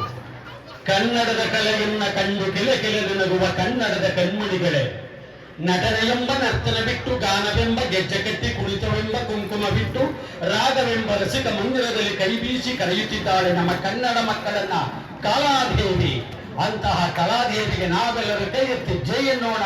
ಆ ಕಲಾ ಸರಸ್ವತಿಗೆ ಚಪ್ಪಾಳೆಯ ಮೂಲಕ ಕಲಾ ಆರಾಧನೆಯನ್ನು ಮಾಡೋಣ. ಇದು ನಮ್ಮ ಶುಭ ಸಂದೇಶ. ನಮ್ಮ ಕನ್ನಡ ನಾಡು ಸುಂದರ ನಾಡು. ಏಕೆಂದರೆ ಇದೇ ನಮ್ಮ ನಾಡು, ಚೆಲುವ ಕಲೆಯ ಬೀಡು, ಕನ್ನಡಾಂಬೆ ಮೆರೆವ ಈ ನಾಡು. ಕನ್ನಡಾಂಬೆ ಮೆರೆವ ಈ ನಾಡು, ಇದೇ ನಮ್ಮ ನಾಡು, ಚೆಲುವ ಕಲೆಯ ಬೀಡು, ಕನ್ನಡಾಂಬೆ ಮೆರೆವ ಈ ನಾಡು. ರನ್ನ ಪಂಪ ಕುವೆಂಪುರವರು ಜನಿಸಿದಂತ ಪುಣ್ಯದ ನಾಡು. ರನ್ನ ಪಂಪ ಕುವೆಂಪುರವರು ಜನಿಸಿದಂತ ಪುಣ್ಯದ ನಾಡು. ಜಗಜ್ಯೋತಿ ಬಸವೇಶ್ವರರು ಜನಿಸಿದಂತ ಪುಣ್ಯದ ನಾಡು. ಏಳುಮಲೆಯ ಮಾದೇಶ್ವರ ನೆಲೆಸಿರುವ ಪುಣ್ಯದ ನಾಡು. ಇದೇ ನಮ್ಮ ನಾಡು, ಚೆಲುವ ಕಲೆಯ ಬೀಡು, ಕನ್ನಡಾಂಬೆ ಮೆರೆವ ಈ ನಾಡು. ಕನ್ನಡಾಂಬೆ ಮೆರೆವ ಈ ನಾಡು. ಕನ್ನಡಕ್ಕೆ ಎಷ್ಟು ಗೌರವ ಬೆಲೆ ಇದೆ ಎಂದರೆ, ನಾನು ಕನ್ನಡದಲ್ಲಿ ಬೆಳೆದವನು. ನನಗೆ ಹೆಚ್ಚಿನ ದೊಡ್ಡ ವಿದ್ಯಾವಂತ ಅಲ್ಲ. ಇವತ್ತು ನನ್ನ ಮಕ್ಕಳು USA ಅಮೆರಿಕದಲ್ಲಿ ನ್ಯೂರಾಲಜಿ ಡಾಕ್ಟರ್ ಆಗಿದ್ದಾಳೆ. ನನ್ನ ಮಗಳು ಕನ್ನಡ ಭಾಷೆ ಅಲ್ಲಿಗೆ ತೆಗೆದುಕೊಂಡು ಹೋಗಿದೆ. ನನ್ನ ಮಗ USA ಆಸ್ಟ್ರೇಲಿಯಾ ಪರ್ತ್ನಲ್ಲಿದ್ದಾನೆ. ನಾನು ಬೆಂಗಳೂರಿನಲ್ಲಿದ್ದಾನೆ. ಹೇಳಗಳಲ್ಲಿ ಒಂದು ಮೂಲೆಯಲ್ಲಿ ಹುಟ್ಟಿದ ಮಗ ನಾನು. ಅಲ್ಲಿ ಹೇಳಗಲ್ಲಿ ಶಿವಶರಣೆ ತಾಯಿ ಮುದ್ದಮ್ಮ ದೇವರ ಪ್ರಧಾನ ಅರ್ಚಕರು ನಾವು. ಆದರೂ ನಮ್ಮ ತಂದೆಯವರು ನಾಟಕ ನಿರ್ದೇಶಕರಾಗಿ ಬಂದಿದ್ದರಿಂದ ನಮ್ಮ ತಂದೆ ಡ್ರಾಮಾ ಮಾಸ್ಟ್ರು, ನಮ್ಮ ತಾತ ಡ್ರಾಮಾ ಮಾಸ್ಟ್ರು, ಮೂರನೇ ತಲೆ ನಾನು. ಇನ್ನು ನಮ್ಮ ಮುಂದೆ ಬರ್ತಾರೋ ಇಲ್ವೋ ನಮಗೆ ಗೊತ್ತಿಲ್ಲ. ಆದರೂ ಆ ಕಲಾ ಸರಸ್ವತಿ ಎಲ್ರಿಗೂ ಒಲಿಯಲಿ. ಏಕೆಂದರೆ ನಾನು ಆಸ್ಟ್ರೇಲಿಯಾಕ್ಕೆ ಹೋಗಿದ್ದೆ. ಅಲ್ಲಿ ಪರ್ತ್ನಲ್ಲಿ ನಮ್ಮ ಮಕ್ಕಳು ನನ್ನನ್ನು ಕರ್ಕೊಂಡು ಹೋದಾಗ ತುಂಬಾ ಬೇಜಾರಾಯಿತು. ಕಾರಣ ಏನಂದ್ರೆ ನಮ್ಮ ಜೊತೆ ಮಾತಾಡೋರಿಲ್ಲ. ಪ್ರತಿನಿತ್ಯವಾಗಿ ನಮಸ್ಕಾರ ಸರ್, ಊಟ ಆಯ್ತಾ ಸರ್, ಕಾಫಿ ಆಯ್ತಾ, ಬನ್ನಿ ತಿಂಡಿ ತಿನ್ನೋಣ ಅನ್ನೋರು. ಅಲ್ಲಿ ಯಾರು ನನ್ನನ್ನು ಮೂಸ್ ನೋಡೋರೇ ಇಲ್ಲ, ಮಾತಾಡೋರೇ ಇಲ್ಲ, ನಮಸ್ಕಾರ ನೋಡಿಲ್ಲ. ಏನ್ ಸರ್ ಕಾಫಿ ಆಯ್ತಾ ಅಂದ್ರೆ ಹಾಯ್ ಹಾಯ್ ಇಷ್ಟೇ ನಾನು ನೋಡ್ತಿದ್ದದ್ದು. ಸಾಯಂಕಾಲ 4 ನಾಯಿ ಡಾಕ್ ಬಳಿ ಹೇಳ್ಕೊಂಡ್ಬರೋರು, ಅವ್ರಿಗೆ ಅದೇ ಪ್ರೀತಿ. ನನಗೆ ತುಂಬಾ ಬೇಸರ. ಆಗ ಅಲ್ಲಿ ನನಗೊಂದು ಸಂತೋಷವಾದ ವಿಚಾರ ತಿಳಿಯಿತು. ಪರ್ತ್ನಲ್ಲಿ ಬಸವ ಸಮಿತಿ ಎಂಬ ಒಂದು ನಮ್ಮ ಕನ್ನಡ ಸಂಘದವರು ಒಂದು ಕನ್ನಡ ಸಂಘವನ್ನು ಮಾಡಿಕೊಂಡು ಅಲ್ಲಿ ನಮ್ಮ ಕನ್ನಡ ಭಾಷೆಯನ್ನ ಉತ್ತೇಜನ ಮಾಡ್ತಿದ್ರು. ಅಲ್ಲಿಗೆ ನನ್ನ ಮಗ ನಾನು ಕರ್ಕೊಂಡು ಹೋಗಿ ಒಂದು ದಿನ ಮಾತಾಡಿಸಿದ್ರು ಬಸವಣ್ಣನವರು ವಿಚಾರವಾಗಿ. ಅಲ್ಲಿ ಪರಿಚಯ ಆದಾಗ ಅವ್ರೇನ್ ಮಾಡಿದ್ರು, ಹೇಗೂ ನೀವು ರಂಗ ನಿರ್ದೇಶಕರು, ನಮ್ಗೊಂದು ನಾಟಕ ಕಲಿಸ್ಕೊಡಿ ಅಂತ ಹೇಳಿ ಅಲ್ಲೇ ಕುಳಿತು, ನಾನು ಯಾವ ಬುಕ್ಸ್ ತೆಗೆದುಕೊಂಡು ಓದಿರಲಿಲ್ಲ, ಜಗಜ್ಯೋತಿ ಬಸವೇಶ್ವರ ಎಂಬ ಸ್ಕ್ರಿಪ್ಟ್ ಅನ್ನು ಅಲ್ಲೇ ಕುಳಿತು ಬರೆದು ಅವರಿಗೆ ನಾಟಕವನ್ನು ಕಲಿಸಿ ನಿರ್ದೇಶನ ಮಾಡಿ ಆಸ್ಟ್ರೇಲಿಯಾದಲ್ಲಿ ಸಪ್ತಸಾಗರದಿಂದ ಆಚೆಗೆ ನಮ್ಮ ಕನ್ನಡದ ಸೊಂಪನ್ನು ಬೆಳಗಿಸಿ ಅಲ್ಲಿ ಸರ್ಟಿಫಿಕೇಟ್ ತಗೊಂಡು ಬಂದಂತ ನಿಮ್ಮೆಲ್ಲ ಆಶೀರ್ವಾದ ನನಗೆ. ಈಗ ಏಪ್ರಿಲ್ನಲ್ಲಿ ಈಗ USA ಹೋಗ್ತಾನೆ. ಅಲ್ಲೂ ನಮ್ಮ ಕನ್ನಡದ ಸೊಂಪನ್ನು ಬೆಳೆಸಬೇಕು. ಅಲ್ಲೂ ನಮ್ಮ ಕನ್ನಡ ಸಂಘದಲ್ಲಿ ಬಸವಣ್ಣವರ ನಾಟಕವನ್ನ ಅಭಿನಯ ಮಾಡಿಸ್ಬೇಕು ಅಂತ ಹೇಳಿ ಈಗಾಗಲೇ ನಾನು ತಯಾರು ಮಾಡಿದ್ದೇನೆ. ನಮ್ಮ ಕನ್ನಡ ನಾಡು ನುಡಿಯನ್ನ ಅಲ್ಲೂ ಬೆಳೆಬಿಟ್ಟೇನೆ. ನಿಮ್ಮೆಲ್ಲರ ಆಶೀರ್ವಾದ ನನ್ನ ಮೇಲಿರಲಿ. ಜೈ ಹಿಂದ್, ಜೈ ಕರ್ನಾಟಕ ಮಾತು ಎಂಬಂತೆ ಕನ್ನಡದ ಹಿರಿಮೆಯನ್ನು ಸಾರಲು ಹಾಗೂ ಕನ್ನಡಿಗರೆಂದು ಹೆಮ್ಮೆಯಿಂದ ಹೇಳಲು ಒಂದು ಶುಭ ಸಂದರ್ಭ. ಈ ಸಂದರ್ಭದಲ್ಲಿ ತಮ್ಮ ಅಂತರಂಗದ ಮಾತನ್ನು ನಮ್ಮ ಸಂಘದ ಅಧ್ಯಕ್ಷರಾದಂತಹ ಹಾಗೂ ಈ ಕಾರ್ಯಕ್ರಮದ ಅಧ್ಯಕ್ಷತೆಯನ್ನು ವಹಿಸಿಕೊಂಡಿರುವ ಶ್ರೀಯುತ ಕಬ್ಬಾಳೇಗೌಡರವರು ಒಂದೆರಡು ಸವಿನುಡಿಗಳನ್ನಾಡಬೇಕೆಂದು ಕೇಳಿಕೊಳ್ಳುತ್ತೇನೆ. ಎಲ್ಲ ಸಹೃದಯ ಸದಸ್ಯ ಬಂಧುಗಳೇ, ಕನಕಪುರ ತಾಲೂಕಿನ ನಾಗರಿಕ ಬಂಧುಗಳೇ, ದಯಮಾಡಿ ಮಕ್ಕಳು ಏನಾದ್ರು ತಾಯಿ ಭುವನೇಶ್ವರಿಗೆ, ತಾಯಿ ಕನ್ನಡಾಂಬೆಗೆ ಹಂಗೆ 5 ನಿಮಿಷ ಸುಮ್ಮನಿರಿ. ಬಂಧುಗಳೇ, ಈ ದಿನ ನಮ್ಮ ಸಂಸ್ಥೆಯಲ್ಲಿ 70ನೇ ಕನ್ನಡ ರಾಜ್ಯೋತ್ಸವ ಮತ್ತು ಸದಸ್ಯರ ಮಕ್ಕಳಿಗೆ ಪ್ರತಿಭಾ ಪುರಸ್ಕಾರ ಕಾರ್ಯಕ್ರಮವನ್ನ ಹಮ್ಮಿಕೊಂಡಿದ್ದು, ಈ ಕಾರ್ಯಕ್ರಮವನ್ನ ಉದ್ಘಾಟನೆ ಮಾಡಲಿಕ್ಕೆ ನಮ್ಮ ತಾಲೂಕಿನ ಕನ್ನಡ ಮಾಧ್ಯಮದಲ್ಲಿ ಓದಿ IPS ಅಧಿಕಾರಿಯಾಗಿರ್ತಕ್ಕಂಥ ಶ್ರೀಯುತ ಎಂ ಮುತ್ತುರಾಜರವರು ಆಗಮಿಸಬೇಕಾಗಿತ್ತು. ಆದ್ರೆ ಅವರು ಬರ್ತಕ್ಕಂಥ ಸಂದರ್ಭದಲ್ಲಿ ಸಣ್ಣ ಒಂದು ತುರ್ತು ಕಾರ್ಯದ ನಿಮಿತ್ತ ಮತ್ತೆ ಅವರು ಸರ್ಕಾರದ ಕರೆಯ ಮೇರೆಗೆ ವಾಪಸ್ ಹೋಗ್ಬೇಕಾಗಿರೋದ್ರಿಂದ ಅವರು ನಮಗೆ ದೂರವಾಣಿ ಮುಖಾಂತರ ತಿಳಿಸಿ ಅವರ ಅನುಪಸ್ಥಿತಿಯಲ್ಲಿ ತಮ್ಮೆಲ್ಲರಿಗೂ ರಾಜ್ಯೋತ್ಸವ ಶುಭಾಶಯಗಳನ್ನ ತಿಳಿಸಿ ಮುಂದೊಂದು ದಿನ ತಮ್ಮೆಲ್ಲರನ್ನ ಭೇಟಿ ಮಾಡ್ತೇನೆ. ಹಾಗಾಗಿ ಈ ದಿನದ ಒಂದು ತುರ್ತು ಕಾರ್ಯದ ನಿಮಿತ್ತ ನಾನು ವಾಪಸ್ ಹೋಗಬೇಕಾಗಿರೋದ್ರಿಂದ ಈ ವಿಚಾರವನ್ನ ವ್ಯಕ್ತಪಡಿಸ್ತೇನೆ ಅಂತೇಳಿ ಸಭಿಕರಿಗೆ ತಿಳಿಸಿ ಅಂತೇಳಿ ಈ ಸಂದರ್ಭದಲ್ಲಿ ಅವರು ಸಂದೇಶವನ್ನ ಕಳಿಸಿದ್ದಾರೆ. ಅವರ ಅನುಪಸ್ಥಿತಿಯಲ್ಲಿ ನಂತರ 3 ವರ್ಷಗಳ ಕಾಯಂ ನಿರ್ದೇಶಕರಾಗಿ 2ನೇ ಬಾರಿಗೆ, ಮೊದಲೊಂದು ಸಾರಿ ನಿರ್ದೇಶಕರಾಗಿದ್ದು ಈಗ 2ನೇ ಬಾರಿಗೆ ಕಾಯಂ ನಿರ್ದೇಶಕರಾಗಿ ಸರ್ಕಾರ ಅವರನ್ನ ನೇಮಕ ಮಾಡಿದೆ. ಅಂತ ಪ್ರತಿಭೆಯನ್ನ ಕೊಟ್ಟಂತ ಗಂಡು ಮೆಟ್ಟಿದ ನೆಲ ಈ ಕನಕಪುರ. ಅಂತವರನ್ನ ನಮ್ಮ ಸದಸ್ಯರ ಮಕ್ಕಳ ಮುಂದೆ ನಿಲ್ಲಿಸಿ ಮುಂದೊಂದು ದಿನ ನಮ್ಮ ಸದಸ್ಯರ ಮಕ್ಕಳು ಈ ವೇದಿಕೆಯ ಮೇಲೆ ಇಂತಹ ಒಂದು ಉದಾಹರಣೆ ಆಗ್ಬೇಕು ಅಂತೇಳಿ ಅರ್ಬನ್ ಕೋಆಪರೇಟಿವ್ ಕ್ರೆಡಿಟ್ ಸೊಸೈಟಿ ಎಲ್ಲ ಆಡಳಿತ ಮಂಡಳಿ ಸದಸ್ಯರ ಅಭಿಲಾಷೆ ಆಗಿದ್ದು, ಆ ನೆಪದಲ್ಲಿ ನಿಮ್ಮನ್ನೆಲ್ಲ ಇಲ್ಲಿ ಕುಂಡ್ರಿಸಿರ್ತಕ್ಕಂಥದ್ದು. ದಯಮಾಡಿ ಇಲ್ಲಿ ಪ್ರತಿಭಾ ಪುರಸ್ಕಾರವನ್ನ ಪಡ್ಕೊಳ್ತಕ್ಕಂಥ ಮಕ್ಕಳು ನಿಮ್ಗೇನೋ ಒಂದು ಸರ್ಟಿಫಿಕೇಟ್ ಅಥವಾ ಒಂದು ಸಣ್ಣ ಸಹಾಯಧನ, ಒಂದು ಸಾಲು, ಒಂದು ಹಾರ ಒದಿಸಿ ನಿಮ್ಮನ್ನ ಗೌರವಿಸಿ ಕಳಿಸೋದಕ್ಕಷ್ಟೇ ಅಲ್ಲ ನಾವು ಕರೆದಿರ್ತಕ್ಕಂಥದ್ದು.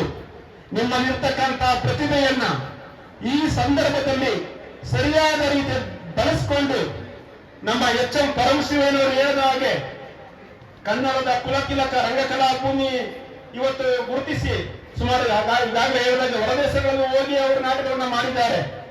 ಅವ್ರು ಹೇಳಿದ ಹಾಗೆ ಅವರ ಮುಖ ತಮ್ಮ ಪರಿಚಯನೇ ಇರಲಿಲ್ಲ. ಮಾಧ್ಯಮದಲ್ಲಿ ಅವರು ರಾಜ್ಯೋತ್ಸವ ಪ್ರಶಸ್ತಿ ಬಂದ ತಕ್ಷಣ ನಮ್ಮ ರಾಜ್ಯೋತ್ಸವ ಕಾರ್ಯಕ್ರಮ ನಿಗದಿ ಆದ ತಕ್ಷಣ ದಯಮಾಡಿ ಕಾರ್ಯಕ್ರಮ ಬರಬೇಕು ಅಂತ ಹೇಳಿ ಫೋನ್ ಕೋರ್ಕೊಂಡಾಗ ಅವರು ನಾನು ವೈಯಕ್ತಿಕವಾಗಿ ಅವರು ಭೇಟಿ ಮಾಡಿ ಆಹ್ವಾನ ಕೊಡದೇ ಇದ್ರು ಸಹ ಇದು ನಮ್ಮ ಭೂಮಿ, ನಮ್ಮ ನೆಲದಲ್ಲಿ ಆಗ್ತಾ ಇರ್ತಕ್ಕಂಥ ಸನ್ಮಾನಕ್ಕೆ ನೀವು ಖುದ್ದಾಗಿ ಕರೆಯೋ ಅವಶ್ಯಕತೆ ಇಲ್ಲ, ನಾನೇ ಬರ್ತೀನಿ ಅಂತ ಹೇಳಿ. ಯಾಕಂದ್ರೆ ಅವರು ಇರ್ತಕ್ಕಂಥದ್ದು ಎಲೆಕ್ಟ್ರಾನಿಕ್ ಸಿಟಿನಲ್ಲಿ 2-3 ಸಾರಿ ಅವರ ಭೇಟಿ ಮಾಡಕ್ಕೆ ಸಮಯ ಸಿಗದೇ ಇದ್ದಂತ ಸಂದರ್ಭದಲ್ಲಿ ಅವರು ಅತ್ಯಂತ ಸಂತೋಷದಿಂದ ಬಂದು ಇಂತಹ ಒಂದು ಅದ್ಭುತವಾದ ವೇದಿಕೆಯಲ್ಲಿ ತಮ್ಮ ಅಭಿಪ್ರಾಯವನ್ನು ಹಂಚಿಕೊಂಡಿದ್ದಾರೆ.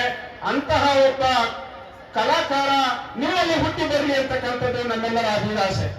ಹಾಗೇನೆ ನನಗಾದ ಹೇಳಿದಾಗೆ IPS ಆಫೀಸರ್ ಆಗಿರ್ತಕ್ಕಂಥ ಡಾಕ್ಟರ್ ಮುತ್ತುರಾಜರವರು ಸಹ ಕನ್ನಡ ಮಾಧ್ಯಮದಲ್ಲೇ ಓದಿ ಈ ನೆಲದಲ್ಲೇ ಅವರು ಓದನ್ನ ಪೂರೈಸಿ ಕನ್ನಡ ಮಾಧ್ಯಮದಲ್ಲಿ ಪೂರೈಸಿ ಇವತ್ತು ಇಡೀ ತಾಲೂಕಿನಲ್ಲಿ ಒಬ್ಬ IPS ಅಧಿಕಾರಿ ಇದ್ರೆ ಅದು ಮುತ್ತುರಾಜರವರು. ಇನ್ನೊಬ್ರು IAS ಈಗ ಮಾತಾರಾಜ್ ಮೋಹನ್ ರವರ ಅಣ್ಣನವರ ಮಗನಾಗಿರ್ತಕ್ಕಂಥ IAS ಅಧಿಕಾರಿ ಅವರು ಆಯ್ಕೆ ಆಗಿದ್ದಾರೆ. ಪ್ರಸ್ತುತ ಇರ್ತಕ್ಕಂಥ IPS ಅಧಿಕಾರಿ ಅವರು ಒಬ್ಬರೇನೆ. ಅವರು ಕನ್ನಡ ಮಾಧ್ಯಮದಲ್ಲಿ ಹೋಗಿ ಸಾಧನೆ ಮಾಡಿದ್ದಾರೆ. ಅವರ ಅನುಪಸ್ಥಿತಿಯಲ್ಲಿ ಅವರ ಪ್ರೇರಣೆ ಆಗಲಿ ಅಂತೇಳಿ ಇನ್ನೊಬ್ರು BS ಮಂಜುನಾಥ್ ಅವರು ಸಹ ರಾಷ್ಟ್ರಪತಿ ಪದಕ ಸೇವಾ ಪುರಸ್ಕೃತರು. ಅವರು ಸಹ ಕಾರ್ಯಭಾರದ ಒತ್ತಡದಿಂದ ತಡವಾಗಿ ಬರ್ತೀನಿ ಅಂತ ಹೇಳಿದ್ದಾರೆ. ಇನ್ನೊಬ್ರು ದೇವರಚಂದ್ರವರು ಈ ತಾಲೂಕಿನ ಮಗನಾಗಿ ಕನ್ನಡ ಮಾಧ್ಯಮದಲ್ಲೇ ಅವರು ಓದಿ ಇವತ್ತು ಜಯದೇವ ಆಸ್ಪತ್ರೆಯಲ್ಲಿ ಕ್ಯಾಥ್ಲಾಬ್ ತಂತ್ರಜ್ಞರಾಗಿ ನಮ್ಮ ನಾಡಿನ ನಮ್ಮ ತಾಲೂಕಿನ ಜನರಿಗೆ ಸೇವೆಯನ್ನ ಸಲ್ಲಿಸ್ತಾ ಇದ್ದಾರೆ. ಅಂತಹ ಸೇವಾ ಮನೋಭಾವ ನಿಮ್ಮನ್ನೂ ಬೆಳೆಯಲಿ. ನಿಮ್ಮ ಒಂದು ಪ್ರತಿಭೆ ಈ ತಾಲೂಕಿನ ಈ ಮಣ್ಣಿನ ಜನಕ್ಕೆ ವಿನೋದ ಆಗಲಿ. ಅವರ ಸೇವಾ ಮನೋಭಾವ ಒಂದಷ್ಟು ನಿಮ್ಮಲ್ಲಿ ಮೊಳೆಯಲಿ ಅಂತಕ್ಕಂಥ ಒಂದು ಸದುದ್ದೇಶವನ್ನ ಇಟ್ಕೊಂಡು ಕನ್ನಡ ರಾಜ್ಯೋತ್ಸವದ ನೆನಪಲ್ಲಿ ಅವರನ್ನ ಸನ್ಮಾನಿಸುವ ನೆಪದಲ್ಲಿ ನಾವು ಈ ಒಂದು ಕಾರ್ಯಕ್ರಮವನ್ನು ಹಮ್ಮಿಕೊಂಡಿದ್ದೀವಿ. ಡಾಕ್ಟರ್ ಶಿವಲಿಂಗಯ್ಯನವರಿಗೆ ಈ ಒಂದು 2-3 ಗಂಟೆ ಇದೆಯಲ್ಲ, 2-3 ಗಂಟೆನಲ್ಲಿ ಸುಮಾರು 200-300 ಜನ ಫೋನ್ ಮಾಡ್ತಿದ್ರೇನೋ. ಆ ಒಂದು ಸಮಯವನ್ನ ದಯಮಾಡಿ ನಮ್ಮ ತಾಲೂಕಿನ ಜನರಿಗೆ ನಿಮ್ಮ ವಾಮನ ಮೂರ್ತಿಯನ್ನ ಪ್ರದರ್ಶನ ಮಾಡಬೇಕು, ನಿಮ್ಮ ನುಡಿಗಳನ್ನ ಅವರಿಗೆ ಕಲ್ಪಿಸಬೇಕು, ದಯಮಾಡಿ ಬರಬೇಕು ಅಂತ ಹೇಳಿ ಕೋರ್ಕೊಂಡಾಗ ತುಂಬಾ ಸಂತೋಷದಿಂದ ಮೊನ್ನೆ ನಾನು ಇನ್ವಿಟೇಷನ್ ಕೊಡಕ್ಕೆ ಹೋಗಿದ್ದಾಗ ಖುದ್ದಾಗಿ ಸಿಕ್ಕಿಲ್ಲ. Doctor G. ಪರಮೇಶ್ವರ್ ಅವರ ಜೊತೆನಲ್ಲಿ ಅವರು ತುಮಕೂರು ಜಿಲ್ಲೆಯ ಪ್ರವಾಸದಲ್ಲಿದ್ದ ಗೃಹ ಸಚಿವರ ಒಂದು ಕಾರ್ಯಕ್ರಮದಲ್ಲಿ ಭಾಗವಹಿಸಿ ತುಂಬಾ ಅತ್ಯುನ್ನತವಾದಂತಹ ಸೇವೆಯನ್ನ ಸಲ್ಲಿಸಿದ್ದಾರೆ. ವಿಶೇಷವಾಗಿ ಶ್ರೀನಿವಾಸ್ ಪ್ರಸಾದ್ ರವರ ಸುಮಾರು 10 ವರ್ಷಗಳ ಕಾಲ ಅವರನ್ನ ಆರೈಕೆ ಮಾಡಿದ್ದಾರೆ ವೈದ್ಯರಾಗಿ, ಅವರ ಕುಟುಂಬದ ವೈದ್ಯರಾಗಿ. ಏನು ಮಾಜಿ ಕೇಂದ್ರ ಸಚಿವರಾಗಿರ್ತಕ್ಕಂಥ ಶ್ರೀನಿವಾಸ್ ಪ್ರಸಾದ್ ರವರ ಒಂದು ಕಿಡ್ನಿ ಟ್ರಾನ್ಸ್ಪ್ಲಾಂಟ್ ಜವಾಬ್ದಾರಿಯನ್ನು ತಗೊಂಡು ಅವರ ಒಂದು ಆರೋಗ್ಯದ ಸೇವೆಯನ್ನು ಸಲ್ಲಿಸಿದ್ದಾರೆ. ಅಂತಹ ಒಂದು ಮಣ್ಣಿನ ಮಗ ನಿಮ್ಮ ಮುಂದೆ ಇದ್ದಾರೆ. ಅವರಿಗೆ ಒಂದು ಜೋರಾದ ಚಪ್ಪಾಳೆಯ ಮೂಲಕ ಅಭಿನಂದನೆಯನ್ನು ಸಲ್ಲಿಸಬೇಕು. ಅಷ್ಟೇ ಅಲ್ಲ, ನಿಮ್ಮಲ್ಲಿ ಒಬ್ಬರು ಮುಂದಿನ ದಿನಗಳಲ್ಲಿ ಇವತ್ತು ನೆನಪಿಟ್ಕೊಂಡು ಯಾವ್ದಾದ್ರು ಒಂದು ಸಂದರ್ಭದಲ್ಲಿ ಈ ದೂಂತೂರು ಮಾರೇಗೌಡರ ಸಭಾಂಗಣದಲ್ಲಿ ಅರ್ಬನ್ ಕೋಆಪರೇಟಿವ್ ಕ್ರೆಡಿಟ್ ಸೊಸೈಟಿನಲ್ಲಿ ನಮಗೆ ಪ್ರತಿಭಾ ಪುರಸ್ಕಾರ ಏರ್ಪಡಿಸಿದ್ರು, ಅಂತವರ ಪರಿಚಯ ಮಾಡಿಸಿದ್ರು. ಅವರ ಒಂದು ಮಾತಿನಿಂದ ಉತ್ತೇಜಿತನಾಗಿ ನಾನು ಈ ಒಂದು ಹುದ್ದೆಯಲ್ಲಿ ಇದ್ದೀನಿ ಅಂತ ಹೇಳಿ ಎಂದಾದ್ರೂ ಒಂದು ದಿನ ನಿಮ್ಮಲ್ಲಿ ಯಾರಾದ್ರೂ ಒಂದು 4 ಜನ ಈ ಒಂದು ಘಟನೆಯನ್ನ ಅಥವಾ ಈ ಒಂದು ಸಂದರ್ಭವನ್ನ, ಈ ಒಂದು ಸುಸಂದರ್ಭವನ್ನ ನೆನಪಿಸಿಕೊಂಡ್ರೆ ಅದು ನಿಮ್ಮ ತಂದೆ ತಾಯಿಯರಿಗೆ, ನಿಮ್ಮ ಗುರು ಹಿರಿಯರಿಗೆ ಮತ್ತು ಈ ಸಂಸ್ಥೆಗೆ ಮತ್ತು ಒಂದು ಈ ವೇದಿಕೆಗೆ ಕೊಡ್ತಕ್ಕಂತಹ ಒಂದು ಗೌರವ ಅಂತ ಹೇಳಿ ನಾನಾದ್ರೂ ಭಾವಿಸ್ತಾ, ನಾನೇನು ಹೆಚ್ಚು ಮಾತಾಡಿದ್ರೆ ನೀವೆಲ್ಲ ಎದ್ಬಿಡ್ತೀರಿ ಮೇಲೆ.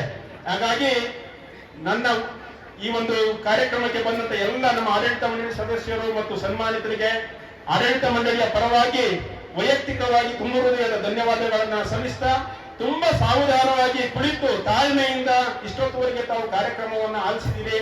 ನಮ್ಮ ಒಂದು 5-6 ಶಾಲೆಯ ಮಕ್ಕಳು ನೃತ್ಯವನ್ನ ಅಭ್ಯಾಸ ಮಾಡ್ಕೊಂಡು ಬಂದಿದ್ದಾರೆ. ಆ ನೃತ್ಯದ ಜೊತೆಗೆ ನಮ್ಮ ಪ್ರತಿಭಾ ಪುರಸ್ಕಾರವೂ ಆಗ್ಲಿ, ಪ್ರತಿಭಾ ಪುರಸ್ಕಾರ ಇಸ್ಕೊಂಡೆಲ್ಲ ಮನೆಗೆ ಹೋಗ್ಬಿಡ್ಬೇಡಿ, ಅವರ ಒಂದು ನೃತ್ಯವನ್ನು ಸವಿತಕ್ಕಂತ ಒಂದು ಕಾರ್ಯಕ್ರಮ ಆಗ್ಲಿ. ಕಾರ್ಯಕ್ರಮ ಇನ್ನೇನೊಂದು ಸ್ವಲ್ಪ ಹೊತ್ತಿನಲ್ಲಿ ಈ ವೇದಿಕೆ ಕಾರ್ಯಕ್ರಮ ಮುಗಿದು ಇನ್ನೊಂದು ಅರ್ಧ ಗಂಟೆ ಎಲ್ಲರೂ ಸಾವಕಾಶದಿಂದ ಕುಳಿತು ಈ ಕಾರ್ಯಕ್ರಮವನ್ನು ಮುಗಿಸಿ ನಂತರ ತೆರಳಬೇಕು ಅಂತೇಳಿ ಆಡಳಿತ ಮಂಡಳಿ ಪರವಾಗಿ ಕೋರ್ಕೊಳ್ತಾ ತಮ್ಮೆಲ್ಲರಿಗೂ ನನ್ನ ಹೃತ್ಪೂರ್ವಕವಾದಂತಹ ಧನ್ಯವಾದಗಳನ್ನ ಸಲ್ಲಿಸ್ತಾ, ಕಾರಣೆಯಿಂದ ಎಲ್ಲರೂ ಕೊನೆಯವರೆಗೂ ಈ ಕಾರ್ಯಕ್ರಮವನ್ನು ವೀಕ್ಷಿಸಬೇಕು ಅಂತ ಹೇಳಿ ಸವಿನಯ ಮನವಿಯನ್ನ ಮಾಡ್ತಾ ನನ್ನ ಭಾಷಣವನ್ನ ಮುಗಿಸ್ತೀನಿ. ಮತ್ತೆ ವಿಶೇಷವಾಗಿ ಮಿತ್ರರು ವಿಶೇಷವಾಗಿ ಸುದೀರ್ಘ ಕಾಲ ಕೂತಿದ್ದಾರೆ. ನಮ್ಮ ಕನ್ನಡ ಪರ ಸಂಘಟನೆ ಎಲ್ಲ ಮುಖಂಡರುಗಳು ಬಂದಿದ್ದಾರೆ. ಮಾಧ್ಯಮದ ಪ್ರತಿನಿಧಿಗಳು ಹಿಂಗ್ ಬಂದು ಹೋಗ್ತಿದ್ರು. ಇವತ್ತು 3 ಗಂಟೆಗಳ ಕಾಲ ಇವತ್ತು ಕಾರ್ಯಕ್ರಮವನ್ನು ವೀಕ್ಷಿಸಿದ್ದಾರೆ. ನನಗಂತೂ ಕಣ್ಣಿಗೆ ಆನಂದ, ಯಾಕಂದ್ರೆ ಇಡೀ ಸಭಾಂಗಣ ತುಂಬಿದೆ. ನನಗನ್ನಿಸ್ತಿತ್ತು ಆ ಮೊದಲು ರೋಟರಿ ಭವನದಲ್ಲಿ ಕಾರ್ಯಕ್ರಮವನ್ನು ನಿಯೋಜನೆ ಮಾಡ್ಕೊಂಡಿದ್ದು, ಆನಂತರ ಪೂರ್ಣ ಒಂದು ಪ್ರಯೋಗ ಮಾಡೋಣ ನಮ್ಮ ಈ ಸಂದರ್ಭದಲ್ಲಿ ಅಂತೇಳಿ ಅಂಬೇಡ್ಕರ್ ಭವನ ಸ್ವಲ್ಪ ದೂರ ಆಗುತ್ತೆ ಅಂತೇಳಿ ನಾವು RES ಆಡಳಿತ ಮಂಡಳಿಯವರನ್ನ ಕೋರ್ಕೊಂಡಾಗ ಸನ್ಮಾನ್ಯ ಅಧ್ಯಕ್ಷರಾಗಿರ್ತಕ್ಕಂಥ ಶ್ರೀಕಂಠಣ್ಣವರು ನಮ್ಮ ಸಂಸ್ಥೆಯ ಮೇಲೆ, ನಮ್ಮ ಆಡಳಿತ ಮಂಡಳಿಯ ಮೇಲೆ ಭರವಸೆ ಇಟ್ಟು ಮೊಟ್ಟ ಮೊದಲು ಇದೊಂದು ಸಾರ್ವಜನಿಕ ಕಾರ್ಯಕ್ರಮಕ್ಕೆ ಈ ವೇದಿಕೆಯನ್ನ ಕಲ್ಪಿಸಿಕೊಟ್ಟಿದ್ದಾರೆ. ಈ ಸಂಸ್ಥೆಯ ಸಂಸ್ಥೆಯ ಅಧ್ಯಕ್ಷರಾಗಿರ್ತಕ್ಕಂಥ ಶ್ರೀಯುತ HK ಶ್ರೀಕಂಠಣ್ಣವರಿಗೆ ಮತ್ತು ಎಲ್ಲ ಆಡಳಿತ ಮಂಡಳಿ ಸದಸ್ಯರಿಗೆ, RES ಆಡಳಿತ ಮಂಡಳಿ ಸದಸ್ಯರಿಗೆ ಮತ್ತು ರೂರಲ್ ಕಾಲೇಜಿನ ಆಡಳಿತ ಮಂಡಳಿಗೆ ನಮ್ಮ ಸಂಸ್ಥೆಯ ಪರವಾಗಿ ನಾನು ಹೃತ್ಪೂರ್ವಕವಾದಂತಹ ಧನ್ಯವಾದಗಳನ್ನ ಸಲ್ಲಿಸ್ತೇನೆ. ಮತ್ತೊಮ್ಮೆ ನಾನು ಈ ಕಾರ್ಯಕ್ರಮಕ್ಕೆ ಪ್ರತ್ಯಕ್ಷವಾಗಿ ಪರೋಕ್ಷವಾಗಿ ದುಡಿದಿರ್ತಕ್ಕಂಥ ಎಲ್ಲರಿಗೂ ನನ್ನ ವೈಯಕ್ತಿಕವಾದಂತಹ ಧನ್ಯವಾದಗಳನ್ನ ಸಲ್ಲಿಸ್ತಾ, ನನ್ನ ಅಧ್ಯಕ್ಷ ಭಾಷಣ ಅದು ನಾನೇನು ಭಾಷಣ ಮಾಡಬೇಕು ಅಂತ ಒಂದವನಲ್ಲ, ಜವಾಬ್ದಾರಿ ನಾನು ಇಲ್ಲಿರ್ತಕ್ಕಂಥ ಎಲ್ಲರಿಗೂ ಕಿರಿಯ, ನಾನು ಇಲ್ಲಿರ್ತಕ್ಕಂಥ ಎಲ್ಲರಿಗೂ ಅತ್ಯಂತ ಕಿರಿಯ. ನಾನು ಮುಜುಗರದಿಂದಲೇ ಆ ಒಂದು ಜವಾಬ್ದಾರಿಯನ್ನ ನಿರ್ವಹಿಸಬೇಕಾಗಿದೆ. ಈ ಸಂಸ್ಥೆಯ ಒಂದು ಜವಾಬ್ದಾರಿಯನ್ನ ಕೊಟ್ಟಿರ್ತಕ್ಕಂಥ ನನ್ನ ಸದಸ್ಯ ಬಂಧುಗಳಿಗೆ ನನ್ನ ಮೇಲೆ ಏನು ವಿಶ್ವಾಸ, ನಂಬಿಕೆ, ನಮ್ಮ ಆಡಳಿತ ಮಂಡಳಿಯ ಮೇಲೆ ನಂಬಿಕೆ ವಿಶ್ವಾಸವನ್ನ ಇಟ್ಟುಕೊಂಡು ನಮ್ಮೆಲ್ಲರಿಗೂ ಜವಾಬ್ದಾರಿಯನ್ನ ವಹಿಸಿದಿರೋ ಆ ಒಂದು ಜವಾಬ್ದಾರಿಯನ್ನ ನಾವು ಶಿರಸಾವಹಿಸಿ ತುಂಬಾ ಪ್ರಾಮಾಣಿಕತೆಯನ್ನ ನಿರ್ವಹಿಸಿಕೊಂಡು ಬರ್ತಾ ಇದ್ದೇವೆ. ಮುಂದಿನ ದಿನಗಳಲ್ಲಿ ಇನ್ನಷ್ಟು ಈ ಒಂದು ಸಂಸ್ಥೆಯನ್ನ ಉನ್ನತಿಗೆ ತೆಗೆದುಕೊಂಡು ಹೋಗ್ಲಿಕ್ಕೆ ನಿಮ್ಮೆಲ್ಲರ ಸಹಕಾರವನ್ನ ಕೋರ್ತಾ, ನಾವು ಇವತ್ತು ಕೊಡ್ತಾ ಇರ್ತಕ್ಕಂಥ ಪ್ರತಿಭಾ ಪುರಸ್ಕಾರ ಸಣ್ಣ ಮಟ್ಟದಿರ್ಬೋದು, ಅದನ್ನ ದೊಡ್ಡ ಮಟ್ಟದಲ್ಲಿ ಇನ್ನಷ್ಟು ಎತ್ತರಕ್ಕೆ ತೆಗೆದುಕೊಂಡು ಹೋಗ್ತಕ್ಕಂಥ ಒಂದು ಪ್ರಯತ್ನಗಳಿಗೆ ನೀವೆಲ್ಲರೂ ಪೋಷಕರಾಗಿ, ಬೆಂಬಲಿಗರಾಗಿ ಸದಾ ನಮ್ಮ ಜೊತೆಯಲ್ಲಿ ಇರಬೇಕು, ನಮ್ಮ ಆಡಳಿತ ಮಂಡಳಿ ಜೊತೆಲಿ ಇರಬೇಕು ಅಂತೇಳಿ ವಿನಮ್ರವಾಗಿ ನಿಮ್ಮನ್ನ ಕೋರಿಕೊಳ್ತಾ ನನ್ನ 2 ಮಾತುಗಳನ್ನು ಮುಗಿಸ್ತೀನಿ. ಜೈ ಹಿಂದ್, ಜೈ ಕರ್ನಾಟಕ ಮಾತೆ. ಮುಂದೆ ನೋಡಿದಾರೆಲ್ಲ ಹಲೋ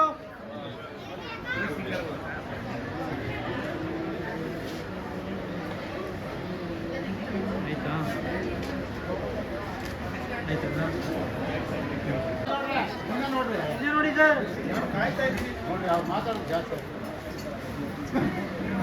ನೋಡಿ ಅಂದ್ರೆ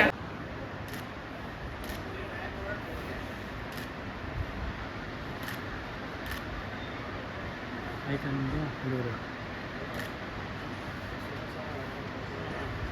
ಉಮಾಶಂಕರ್ ಅವರು ಸುರೇಶ್ ಅಣ್ಣ ಸರ್ ಬನ್ನಿ.